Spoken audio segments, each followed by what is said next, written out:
Muchas son las leyendas urbanas que relatan sucesos macabros ocurridos en casas abandonadas o deshabitadas.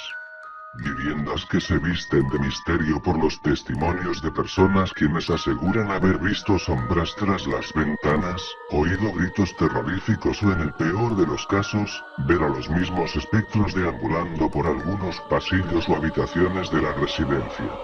En el Perú, una de las leyendas más conocidas y tal vez la más antigua, es la historia de la Casa Matusita, mítico lugar ubicado en el mismo corazón de Lima y que hasta el día de hoy, produce en la sociedad capitalina más de un testimonio de temor sobre su presencia. Si bien es cierto, un mito puede tener diversos orígenes o razones para ser creados, para muchos escépticos, es justamente la ubicación de la Casa Matusita la que le ha dado a través de los años ese aire de misterio y temor dentro de la cultura limeña. Y es que desde sus inicios, la casa fue un punto de encuentro entre los lugares más respetados, temidos o enigmáticos de esta ciudad. Ahora bien, se sabe que en la antigüedad, según crónicas y mapas de la época, el sector que hoy ocupa la casa fue una zona de adoración religiosa en tiempos prehispánicos y ya en la colonia, fue el lugar exacto por donde pasaba la antigua muralla de Lima, la misma que servía tanto para la defensa militar de la capital como para separar a los ciudadanos entre españoles, indios y esclavos. Pero eso no es todo. En 1860 fue construida, al frente de la Casa Matusita, el llamado Panóptico de Lima, o cárcel principal de la ciudad, que tuvo vigencia hasta 1970 y que durante todo su periodo albergó desde delincuentes comunes y prisioneros militares hasta un presidente de la República, quien además llegó a morir en una de sus celdas. Es más, se dice que tanto la Casa Matusita como los ambientes cercanos a ella sirvieron en aquellas épocas como centros de interrogatorios para la delincuencia común y de militares, sobre todo en las épocas de la Guerra del Pacífico que enfrentó a Perú y Chile. Por último, entre los hechos más recientes, se sabe que en la década de los 40, en otra acera aledaña, esta vez hacia el lado derecho de la casa, se alojó por mucho tiempo la antigua Embajada de los Estados Unidos de Norteamérica, hecho que aunque en apariencia inofensivo, es para muchos escépticos la razón fundamental para entender la extraña procedencia de este mito. En cuanto a la casa, es una vivienda de dos niveles. En el primer nivel, funcionan actualmente las oficinas de una entidad bancaria, mientras que el segundo piso está deshabitado, y es que una de las más importantes curiosidades de este mito es que aparentemente los fenómenos paranormales solo ocurren en el segundo piso y no en el primero. Esta extraña ubicación del fenómeno es justamente lo que produce cierta desconfianza entre los investigadores y escépticos al preguntarse por qué una casa solo puede estar embrujada en un determinado piso. Para ellos la respuesta no sería menos curiosa, pues para muchos la leyenda de la Casa Matusita no tendría sus orígenes en la cultura popular y los cuentos de aparecidos y fantasmas, sino que habría sido importada de las mentes y fantasías del gobierno estadounidense. En sí, la teoría de los escépticos se centra en que como la casa se encontraba cerca de la Embajada de los Estados Unidos, fueron estos, en pleno período de la Guerra Fría, quienes crearon y propalaron la leyenda para evitar que algún gobierno o cualquier ente enemigo pudiera habitar esa casa, sobre todo el segundo piso de la vivienda, en donde sería más fácil, según ellos, espiar las habitaciones contiguas de la embajada.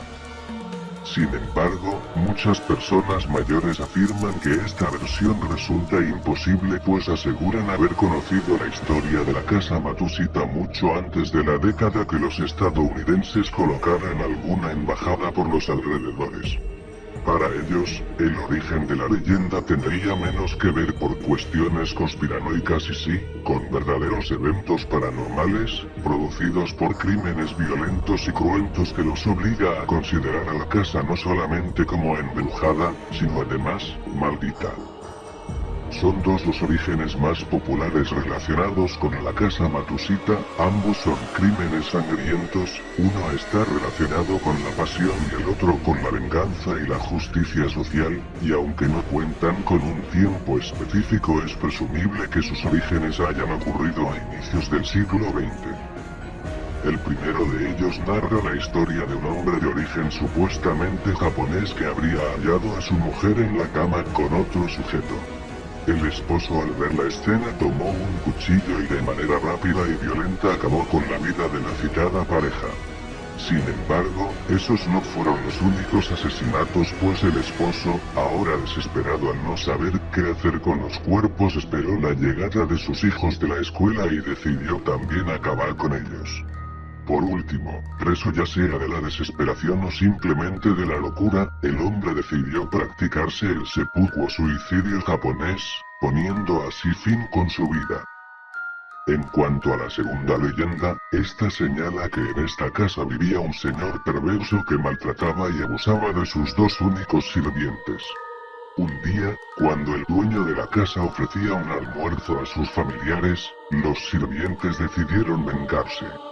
Cuenta la historia que los empleados colocaron una sustancia alucinógena en los alimentos de los comensales no para matarlos sino para ocasionarles diversos trastornos mentales. Luego que fueron servidos los platos, los sirvientes, que esperaban en la cocina para aguardar por los resultados de su plan, escucharon de pronto ruidos y gritos provenientes de la sala. Creyendo que todo había resultado de manera favorable, los empleados acudieron rápidamente a la habitación.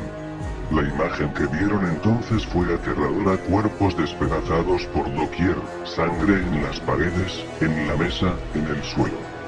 Todos los invitados, incluyendo su jefe, habían hallado en esa cena una muerte trágica, cruenta y terrorífica. Los empleados, al ver esta escena, quedaron trastornados para siempre y terminaron sus días en el nosocomio de la capital.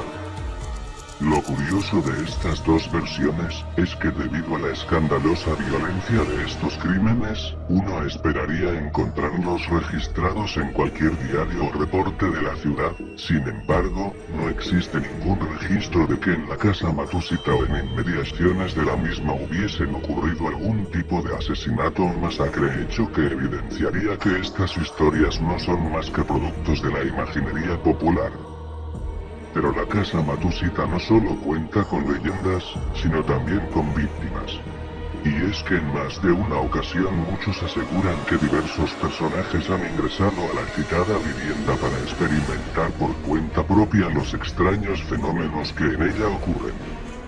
Uno de los primeros en ingresar fue justamente un párroco, que ingresó al segundo piso de la casa con la intención de exorcizarla de los demonios que la poseían.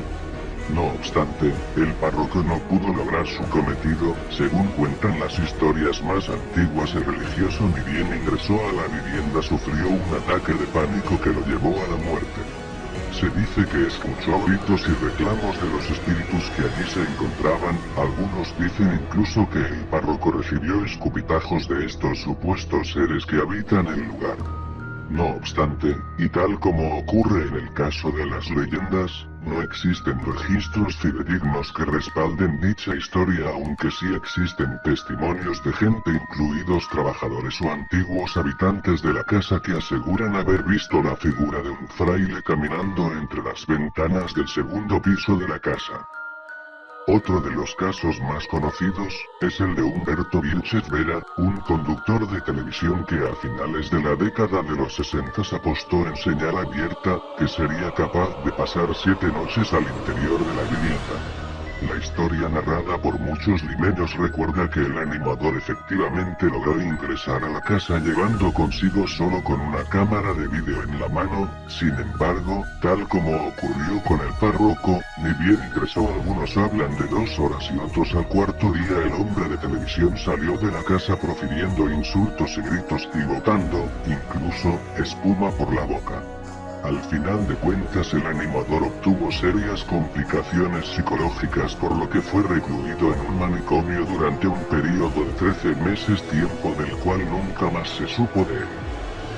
En este caso, a diferencia de la historia del fraile, sí cuenta con registros históricos. Sin embargo, hay que aclarar algunas cosas primero, que sí existió un tal Vilches Vera, así como es cierto que realizó la citada apuesta pública. Sin embargo, y esto es la intención aclaratoria, es falso que este conductor haya ingresado siquiera por algunos minutos a la citada casa, tal y como él mismo lo confesará tiempo después en su libro El cazador de fantasmas. Justamente, en un extracto de su libro Vilches Vera señala: la palabra de un ídolo de la televisión es una palabra fundamental y yo había anunciado que entraría a la casa embrujada. Nunca entré pero todos me vieron entrar, nunca hablé con un fantasma pero ellos me miran como si me hubiera convertido como un ciudadano del más allá. A pesar de esto, al día de hoy muchos aún comentan la historia del conductor de televisión que se volvió loco por ingresar a la casa Matusita.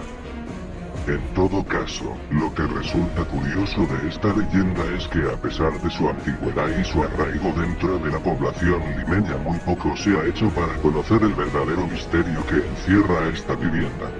Hasta la fecha no se ha realizado ningún estudio serio, ya sea por parte de los medios de comunicación o por investigadores independientes que intente desmitificar las historias o acaso acreditar cuánto de falso o de verdad hay en ellas.